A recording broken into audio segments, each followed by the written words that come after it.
नुआपड़ा जिला सिनापाली ब्लॉक अंतर्गत नीलजी ग्राम सरकारी उच्च विद्यालय ठारे एक दिवसीय विद्यालय स्तरीय भाषा साहित्य सृजनशीलतार उत्सव अत्यंत उत्साह उद्दीपनार सहित समापन हो जाइछि। पूर्वाह्नर उद्घाटनी उत्सव अवसर में अनुष्ठित होइतिबा सांस्कृतिक सभार विद्यालयर भारप्राप्त प्रधान शिक्षक श्रीजुक्त तनुज बैठारू सभापतित्व करितबा बेले मुख्य अतिथि भावे नीलजी उच्च प्राथमिक विद्यालयर प्रधान शिक्षक तथा कवि लेखक और पत्रिका संपादक श्रीजुक्त सत्यव्रत गहिरी, सम्मानित अतिथि भावे स्थानीय सीआरसीसी श्रीजुक्त राकेश कुमार मिश्र, विद्यालय परिचालना कमिटी सभापति श्रीजुक्त जिष्णु प्रधान और वरिष्ठ शिक्षक श्रीजुक्त परमेश्वर माझी मंचासीन थिले। सर्वप्रथम अतिथिगण देवपूजन सह प्रधान शिक्षकों कार्यालय सम्मुख में विद्यादाता श्री गणेश महाप्रभु पूर्णांग मूर्ति उन्मोचन करथिले। सरकारी शिक्षक श्रीजुक्त शेषदेव कलेत अतिथिगण स्वागत करने सह उद्देश्य ज्ञापन पूर्वक मंच परिचालना करथिले। यह अवसर में मुख्य अतिथि साहित्य सृजनी क्लब प्राचीन पत्रिका शुभ उद्घाटन करथिले। अतिथिगण छात्र छात्रींकर अंतर्निहित गुणावली और दक्षता विकास पई एपरि कार्यक्रम सहित उत्तम गुरुर सानिध्य और दिग्दर्शन आवश्यकता बोली मत व्यक्त करथिले। पर अतिथिगण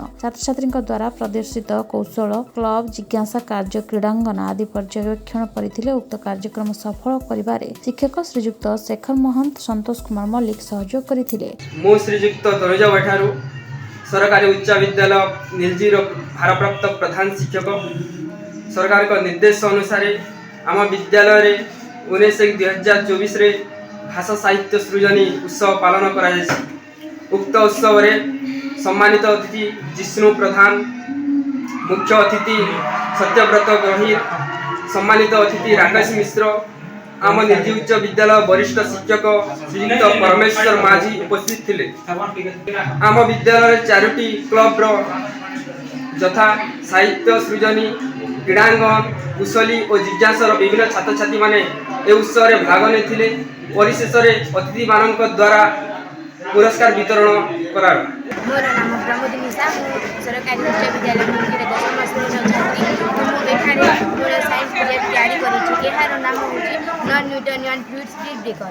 साधारणतः स्पीड ब्रेकर कहले आम गाड़ी वेग को नियंत्रण करने रास्तार व्यवहार करता।